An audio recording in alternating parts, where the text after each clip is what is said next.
이례적으로 몇 가지 지적이 있어서 제가 여쭤봅니다. 자녀가 부모 찬스로 너무 큰 자산을 형성했다, 이런 비판이 있습니다. 이 자리에서 충분한 시간을 가지고 한번 설명을 해보시기 바랍니다. 국민의 눈높이에 맞지 않는 이런 부분 때문에 심려를 끼쳐드리는 것에 대해서 정말 송구하다는 말씀을 드립니다. 그 시세 차익이 많다고 지적을 받았던 그 비상장 주식에 대해서 저희가 배우자와 장녀가 가진 주식을 전부 어려운 분들을 돕는 데 기부하기로 가족회의를 통해서 결정을 했습니다. 대법관 후보자라는 영예로운 자리에 오신 것을 축하드립니다. 감사합니다. 사회 변화의 흐름을 읽는 통찰이 담긴 판결을 기대하고, 특히 소수자나 사회적 약자에 대한 충분한 배려심을 발휘해 주실 것으로 기대하고 또 그렇게 당부드립니다. 대법관 후보까지 오신 분들은 신상에 대해서는 큰 문제가 없는 경우가 대부분입니다. 이례적으로 몇 가지 좀 지적이 있어서 제가 여쭤봅니다. 가장 지적이 많이 되는 것이 이제 자녀가 부모 찬스로 너무 큰 자산을 형성했다, 이런 비판이 있습니다. 법적인 문제가 크게 없더라도 국민 눈높이에 맞지 않는다는 이제 지적이 있는 건데요. 부모의 사회적 신분이나 지위에 따라서 자녀가 더 큰 경제적 기회나 자산 형성의 어떤 유리한 환경이 있다, 이런 것들을 국민들께서 보시기에는 특혜다, 이렇게 생각하실 수도 있습니다. 다만 나름의 사정과 이유가 있으실 테니까 이 자리에서 충분한 시간을 가지고 한번 설명을 해보시기 바랍니다. 예, 먼저 이 국민의 눈높이에 맞지 않는 이런 부분 때문에 심려를 끼쳐드리는 것에 대해서 정말 송구하다는 말씀을 드립니다. 제가 대전에서 근무하느라고 좀 집안을 소홀히 한 때에 이렇게 배우자가 이렇게 조금 무리하고 한 이런 거래를 해서 저도 사실 나중에 알고 많이 놀랐습니다. 갈등도 있었고요. 그런데 이제 물어보니까 세금은 다 납부를 했고 오히려 그 주식 차익의 양도소득이 증여세에 거의 필적할 정도라고 합니다. 그래서 그 부분을 저도 아쉽게 생각을 하고요.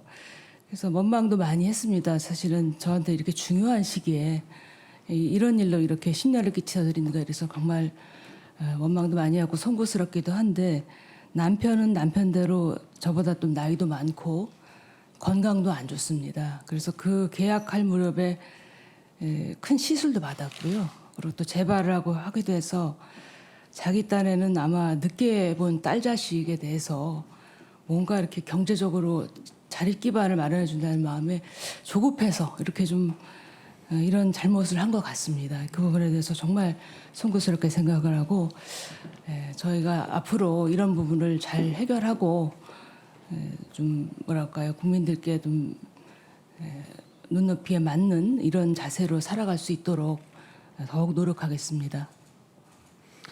증여세나 양도소득세는 모두 완납했다, 이런 말씀을 주셨고요. 예.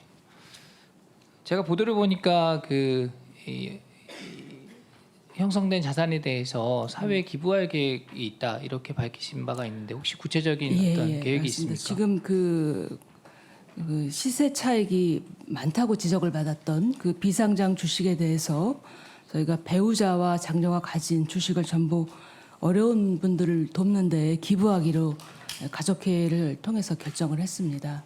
그래서 저희가 그 전에도 많은 기부를 해왔었습니다. 저는 막 10여 년 전부터 기부를 계속 해왔었고요.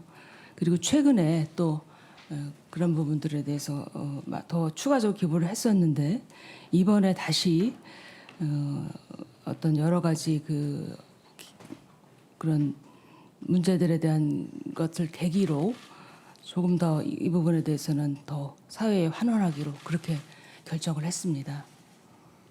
네, 그 비판을 받는 문제에 대해서 바로잡으려고 하시는 그 노력은 의미 있게 생각을 합니다. 앞으로 대법관이 되시면 더욱 철저하게 이런 부분에 대한 관리를 해주시기 바랍니다. 예, 명심하겠습니다. 네, 그 자료 한번 보시겠습니다. 제가 몇 가지 사회적인 이슈와 또 사법행정 관련한 정책 이슈 빠르게 좀 확인하겠습니다. 다음 장이요. 예, 법관 탄핵소추안 발의 사례, 이렇게 되어 있는데요. 민주당 주도로 2번의 탄핵 시도가 있었고 모두 이제 무의에 그쳤습니다. 다음 장. 최근에 이 판사 탄핵을 암시하는 발언들이 좀 있었습니다. 참고로 검사에 대한 탄핵 소추안은 국회에 몇 건 발의된 것이 있고요. 법관에 대해서는 아직 발의된 내용은 없습니다. 다만 어떤 이런 발언들이 법관의 독립성을 침해하는 위협이 될 수 있다 이런 시각이 있습니다. 후보자의 입장을 간략하게 말씀해 주십시오. 예, 이 탄핵의 권한은 의회의 어떤 고유 권한이라고 볼 수 있겠습니다. 이 고위 공직자가 중대한 헌법과 법률 위반이 있을 경우에 탄핵 사유가 있는데 그렇지 아니한 상태에서 탄핵을 소추를 하는 것은 상당히 좀 적절하지 않다고 생각이 되고요. 아마 뭐 말씀을 이렇게 하셔도 실제로 이렇게 탄핵을 하시는 일은 없지 않을까 이렇게 생각을 하고 있습니다. 그런데 그 부분은 탄핵에 관한 권한은 정말 그 중대한 헌법과 법률 위반이 있을 때 절제돼서 사용되어야 하는 것이 아닌가 이 정도 네, 말씀드리겠습니다. 좋습니다. 그 정도 네. 하겠습니다. 다음 장. 그 다수결로 모든 것을 해결하자는 그 다수결 만능주의, 다수결 횡포 뭐 이런 것들이 좀 논란입니다. 헌법재판소는 그 다수결이 정당성을 갖추기 위한 어떤 전제 조건으로 자유로운 토론 참여 또 수기 과정이 필요하다 이렇게 판시한 바가 있습니다. 후보자 생각은 어떻습니까? 모두도 공감하는 바입니다. 예. 네, 그 전원 합의체에서도 의견 합치 어려우면은 다수결 원칙 적용하는데 좀 그 토론과 수기 과정이 잘 지켜져서 수기 민주주의의 어떤 표본과 같은 그런 모습들을 보여주시길 기대합니다. 다음 장. 대통령 제2요구권, 뭐 헌법의 그 권한과 절차 또 효력과 한계가 이렇게 명확하게 비교적 구체적으로 나와 있는데요. 다음 장 보여주십시오.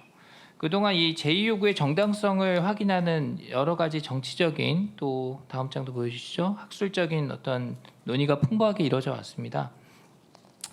그런데 최근에 이 대통령의 헌법상 권한을 행사하는 데 있어서 이 제2요구를 남발하는 것이 탄핵 사유가 될 수도 있다. 뭐 이런 식의 주장도 있습니다. 여기에 대해서는 어떻게 생각하십니까? 예, 우리 헌법이 삼권 분립 정신에 기반해서 대통령에게는 법률안에 대한 제2요구권을 그리고 국회에는 그에 대한 재의결로 인해서 법률안으로 확정시킬 수 있는 권한을 부여한 것으로 생각됩니다. 그래서 그 양 권한의 균형이 중요한 것으로 생각되고요. 그 각 권한은 다 존중되어야 한다고 생각합니다.